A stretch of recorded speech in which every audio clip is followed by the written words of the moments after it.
Assalamualaikum dear kids. I am your Hindi teacher Tabassum from school Hakia and this recorded video session is for class first subject Hindi. So kids, हमने हमारा जो U1 का syllabus है वो almost complete कर लिया है।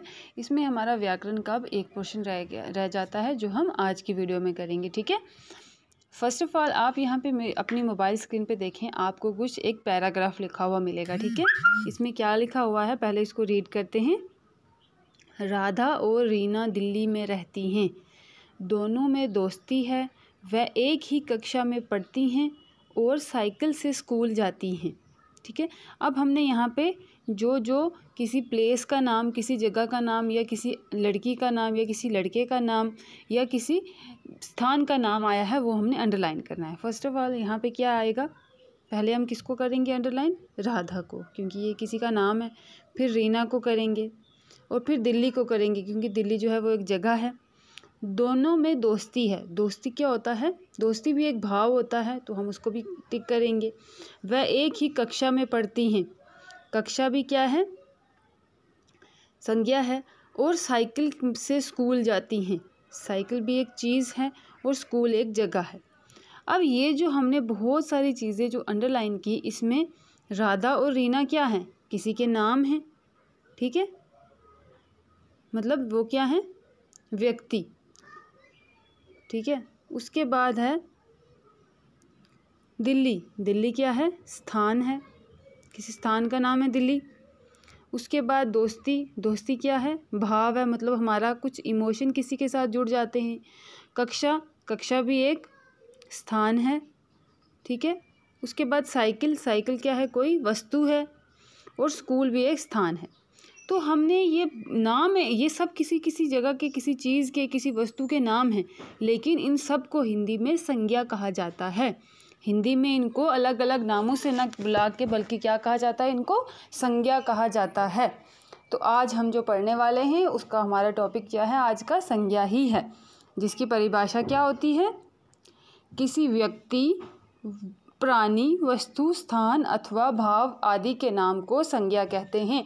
व्यक्ति का नाम हमने देखा, जैसे किसी का भी नाम, आपका नाम, मेरा नाम, आपके भाई बहन का नाम या आपके फादर मदर का नाम, हम सब क्या हैं, व्यक्ति हैं, प्राणी हैं, तो हमारे नाम। फिर प्राणी, प्राणी मतलब कोई भी, अब उसमें सिर्फ ह्यूमंस को हम नहीं, जैसे व्यक्ति में सिर्फ ह्यूमंस आएंगे, लेकिन प्राणियों में कौन आएंगे, जितने भी लिविंग थिंग्स हैं, चाहे वो कोई बर्ड है, चाहे वो कोई एनिमल है, चाहे वो कोई ह्यूमन बीइंग है, वो सारे आ जाएंगे। फिर वस्तु, वस्तु मतलब कोई चीज़, जैसे आपकी कॉपी, आपकी किताब, आपका पेन, आपकी बुक, आपका गिलास, आपका घर, ये सब क्या है, वस्तु हैं, हमारी चीज़ें हैं। फिर स्थान, स्थान मतलब कोई जगह, जैसे पुंछ एक स्थान है। फिर आपके मोहल्ले का जो नाम है, जैसे कामसर है तो कामसर भी एक स्थान है। फिर उसके बाद पूरा जम्मू कश्मीर है, जम्मू कश्मीर भी एक स्थान है, प्लेस है।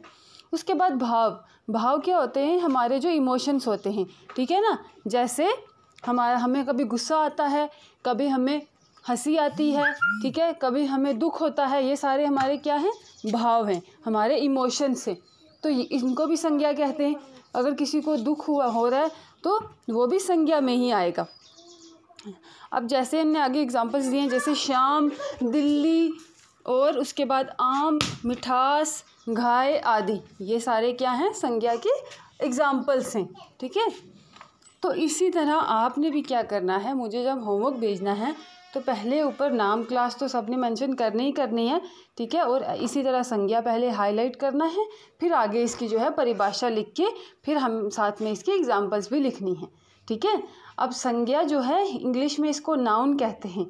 अभी आप नाउन अगर आपने पढ़ा होगा तो आपको फिर समझ आ जाएगी, लेकिन आपने नहीं पढ़ा है तो इसको आप अच्छे से जब पढ़ लोगे, फिर आपको जब इंग्लिश ग्रामर में आप नाउन पढ़ोगे तो फिर आपको उसको समझने में आसानी होगी, ठीक है ना।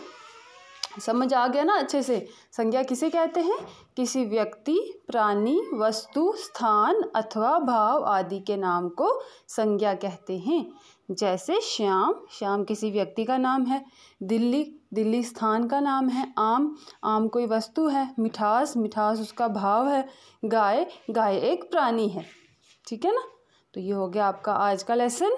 आई होप आपको अच्छे से समझ आ गया हो। अगर फिर भी आपको कोई कन्फ्यूजन रहती है, क्योंकि ये जो है व्याकरण का बेस है, अगर आप इसको अच्छे से समझ लोगे तो आपको आगे जो है वो सारी व्याकरण समझने में आसानी रहेगी।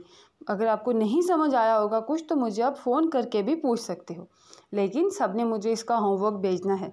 ऑलराइट बच्चों, अल्लाह हाफिज़, टेक केयर।